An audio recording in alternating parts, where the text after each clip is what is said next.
Hello. The video for January 12th, 2017 is titled Solution for a Polarized World. I already commented on Facebook that I watched and listened to Obama's farewell speech. No, I have not been his fan. Far from it. Then again, presidents do not run the show. And that's exactly what it is, an act. Those who write the script have long been playing very dark roles, although those they use as front pieces are portrayed as upstanding people. Yes, many of us know better. Nevertheless, I think it is imperative that we look for common ground as best we can. We must make that our priority and prayer in action. We are, I've been told, receiving downloads from higher dimensions. Will they help us to finally love one another? Without love, there is no solution, since love and love alone can bridge the gaps and heal the polarization. Yes, I was surprised that I actually watched the entire speech, and it was on several channels. I could have taken my pick as to which, I don't even know which one I chose, but I chose one of them. It was on all the major networks and stuff like that. And one of the very first comments after I posted my comment about watching it, one of the first comments was that to the effect of they don't trust him at all. He's always lying. Well, yes, if lips are moving, chances are politicians are lying, and they do play scripted roles.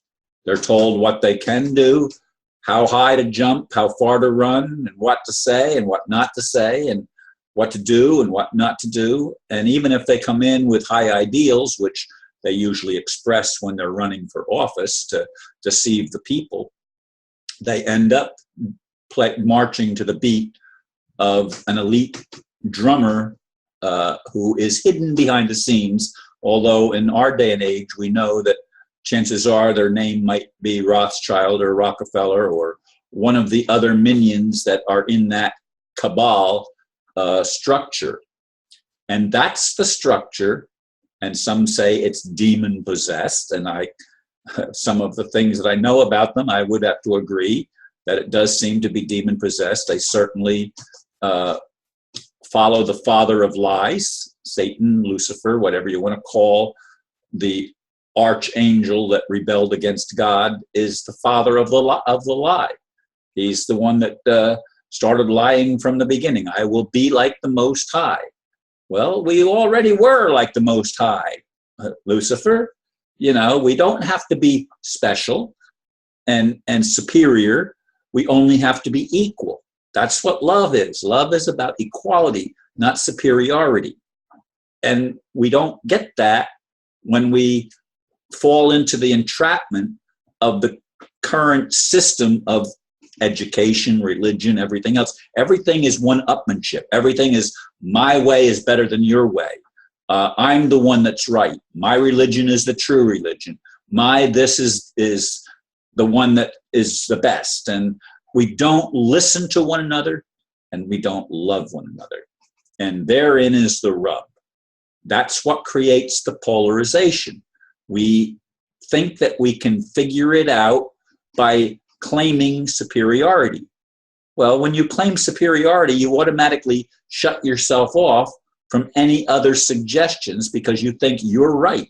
That's called self-righteousness. And it's the worst sin as mentioned in the Bible. It's the worst of all sins, self-righteousness. It's the root of all sins, not hatred or jealousy or envy or fear or any of the other so-called negative thoughts, emotions, etc. No, the problem is that we are right in our own eyes and we think that we're separate and superior. And that attitude of separateness and superiority is the root of the polarization. You're not going to fix the problem by applying the same principles of I'm right and you're wrong. That's a principle of division, not a principle of unity. And without unity, we cannot achieve the world that we dream about in our best and most high dreams. We can't get there from the place of polarization, from the place of self-righteousness. We can't get there from from that attitude. And we must be willing to bend. We must be willing to listen. We must be willing to learn. We must be willing to love, as I keep saying, and I will keep saying it over and over and over and over again. There are many things out there that we can learn about how the world is. There are many people pointing fingers, at people that are entrenched in a system that we say, well, they're wrong. Well, they may be. They may be. But did you ever look in the mirror to see where you're wrong? To see where you've missed the boat? To see where you come up short? Where you're not loving? Where you're not kind? Where you're not open-minded? Where you're stuck in your own head and in your own ways, and you don't know about your own heart because you've seared it with a scorched whatever. You've just caused it so that you don't even feel with your own emotion, your own heart, and you block everything out that's good and decent and true. And you've been programmed that way. That's how the world has been programmed. And the people that have been running the world have shown us very well what doesn't work.